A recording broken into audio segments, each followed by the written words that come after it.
Divers searching the wreckage of the collapsed bridge in Baltimore have recovered the black box from the ship, which crashed into it.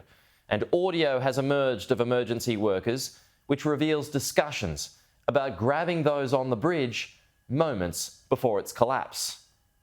I need one of you guys on the south side, one of you guys on the north side, hold all traffic on the Key Bridge. There's a ship approaching that just lost their steering. So until you get that under control, we got to stop all traffic. Yeah, if we can stop traffic, just make sure no one's on the bridge right now. I'm not sure where. There's a crew up there. We might want to notify whoever the foreman is, see if we can get them off the bridge temporarily. Once you get here, I'll go grab the workers on the Key Bridge and then stop the outer loop. C-13 dispatch, the whole bridge just fell down. Start, whoever, everybody. The whole bridge just collapsed. Moments ago, the US Transport Chief Pete Buttigieg confirmed lives have been lost in the incident as the Coast Guard vow there is no threat to the public from materials on the ship. 6 people did lose their lives and a 7th was badly injured. These were workers who went out to work on a night shift repairing the road surface while most of us slept. Work is undergoing to recover their remains, and our thoughts and prayers are with their loved ones whose lives are never going to be the same. The vessel is stable, but it still has over 1.5 million gallons of fuel oil and lube oil on board, and it does have 4,700 cargo containers on board. 56 of those contain hazardous materials, and 2 are missing overboard. The ones that are in the water do not contain hazardous materials. And Martha Kellner has more now from Baltimore.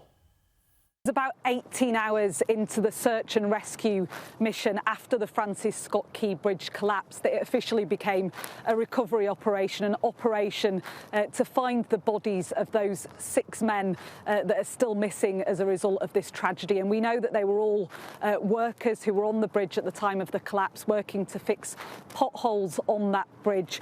We know from the families of 2 of the victims who have been named, the first victims to have been named, they are Miguel Luna, a 49-year-old father of 6, and I was speaking to his family at length yesterday. They were distraught, waiting for answers, and then yesterday evening they got the confirmation that he had died in that incident. An unbelievable tragedy for them. Also named just in the past couple of hours, Maynor Sandoval, a 37-year-old father of 2. We also know from the Guatemalan Foreign Ministry that 2 Guatemalan nationals have also perished in this incident. They're aged 26 and 35 years old. We don't yet know their names. I was speaking to a gentleman yesterday, Jose Campos, who worked at the same construction firm as these 6 men. He'd been working on the Francis Scott Key Bridge before. He said he'd had no concerns previously about his safety, but he did say that these men were all from humble families, from low-income families, all of them migrants, all of them, well, many of them, he said, sending money to relatives back home as well. So an unimaginable tragedy for them as this search for their bodies continues. That is, of course, the primary focus, and there are divers in these waters at the moment searching for evidence, beginning their investigations, but primarily trying to retrieve those bodies to bring some solace to the families. That is the primary focus. Secondary, of course, is the economic impact that this is going to have. Baltimore Harbour, one of the busiest ports in America, currently shut to all shipping traffic.